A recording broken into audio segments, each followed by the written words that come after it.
E no vídeo de hoje vamos conversar sobre o medo que eu tenho da tecnologia levar consigo toda a minha humanidade. Em parte, é claro, porque eu não quero viver como um zumbi algorítmico, e em parte porque em tempos de inteligência artificial, a inteligência natural será de fato um recurso escasso. E é uma preocupação de certa forma paradoxal, pois a tecnologia deveria ser a glória da humanidade, né? O domínio do homem sobre as coisas. No entanto, em vez disso, insistimos em nos tornar cada vez mais parecidos com aquilo que criamos. E não é de hoje que essa sistematização das atividades humanas tem roubado a nossa humanidade. Essa ideia de divisão, simplificação, padronização e especialização das tarefas, ela foi inicialmente postulada em 1911 por um pesquisador, por um professor pensador chamado Frederick Taylor, em um livro chamado Princípios da Administração Científica. De Taylor, nós passamos ali pelo Fordismo até chegar nas corporações modernas de hoje que maximizam a produtividade para além das linhas de produção. Mas não parou por aí. Com a chegada das tecnologias digitais, esses princípios eles ganharam uma nova dimensão. Desde 2015, a terminologia Taylorismo digital já tem sido empregada para descrever como a tecnologia moderna não apenas automatiza processos, mas borra completamente os limites entre tempo e espaço de trabalho, levando a racionalização taylorista para dentro das nossas casas e para dentro dos nossos bolsos. Foi inicialmente nesse artigo do The Economist que esse termo começou a ser usado, né? Como bem sabemos, o progresso da ciência e da tecnologia não só é inevitável, como também desejável para o progresso econômico da sociedade como um todo. Contudo, todo esse progresso tem um custo, e esse custo não é baixo. Sabemos que vivemos em um mundo que empurra os seus trabalhadores a incapacidade de chegar a um produto acabado. Fruto desses processos fragmentados em que cada pessoa é uma engrenagem que mal sabe o que movimenta, o que produz, porque pessoas que não se importam com o propósito daquilo que fazem, desde que consigam fazer cada vez melhor. Foi no processo de tratar o homem como máquina que nos demos conta de que, na verdade, a produtividade aumenta quando nos aproximamos da nossa humanidade. Começou assim a crescer o interesse das corporações modernas pela temática da humanização. Tudo bem que raramente esse interesse é pelo humano em si, e quase sempre pela produtividade, mas há a tentativa de humanizar as relações corporativas.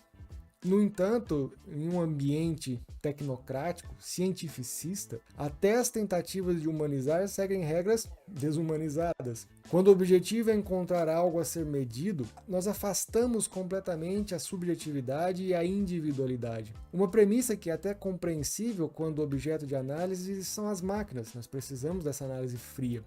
Mas é totalmente improdutivo fazer isso e totalmente ilusório se a matéria ela é humana. Classificar a felicidade, o medo ou qualquer outro traço humano em uma escala de 0 a 5 não quantifica aquele sentimento, o destrói. Foi nesses rompantes da engenharia da humanização que nós terminamos em dinâmicas onde todos se abraçam, mas muitos se odeiam. Uma pseudo-humanização corporativa que pode em breve se tornar dispensável.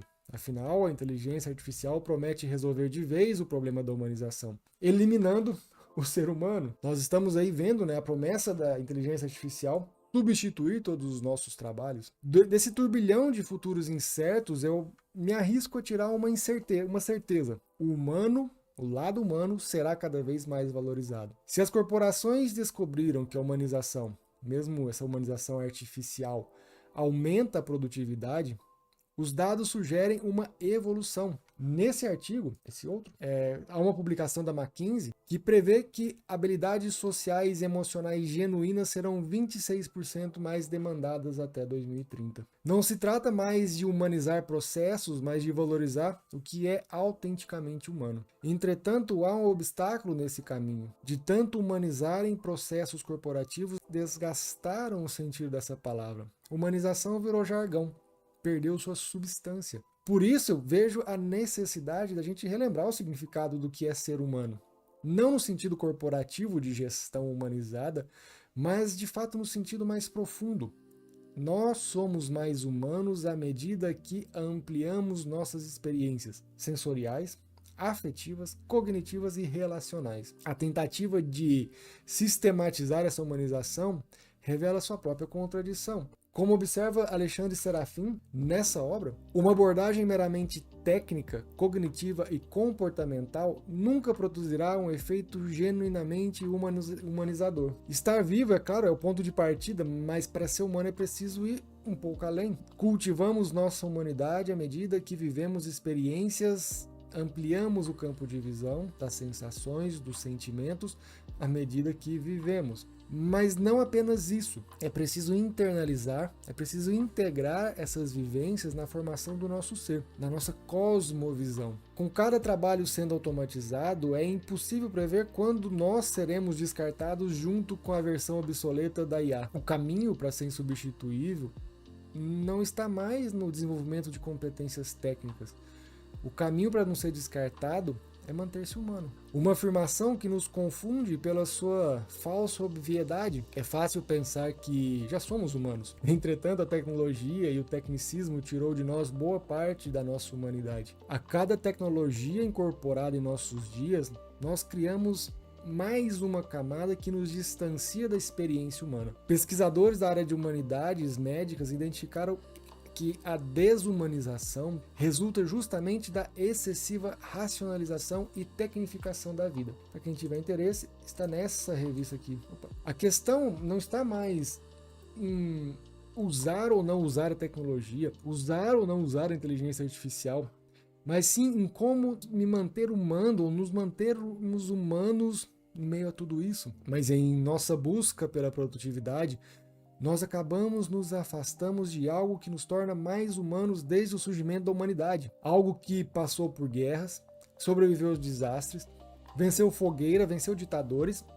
A literatura. A literatura é o mediador daquilo que nos torna humanos. Só que com o tempo, os livros, em especial os livros de ficção, os livros chamados clássicos, eles foram sendo esquecidos, encobertos pela ideia de inutilidade, soterrados pelo bendito tecnicismo. Tanto é que hoje há uma certa impressão de que quase é preciso pedir permissão para a gente ler. A academia, em vez de uma facilitadora do fator humanizador da literatura, muitas vezes coloca esses livros, ou coloca a literatura em redomas inacessíveis a nós, né, os indignos. Um Prometeu que, por medo das correntes, leva o fogo de volta aos deuses. E para piorar, converteu essa literatura em um instrumento de doutrinação enviesada pelos interesses ideológicos particulares daqueles que se assentam em torno dessa fogueira. De tudo que podemos fazer para mantermos a nossa humanidade,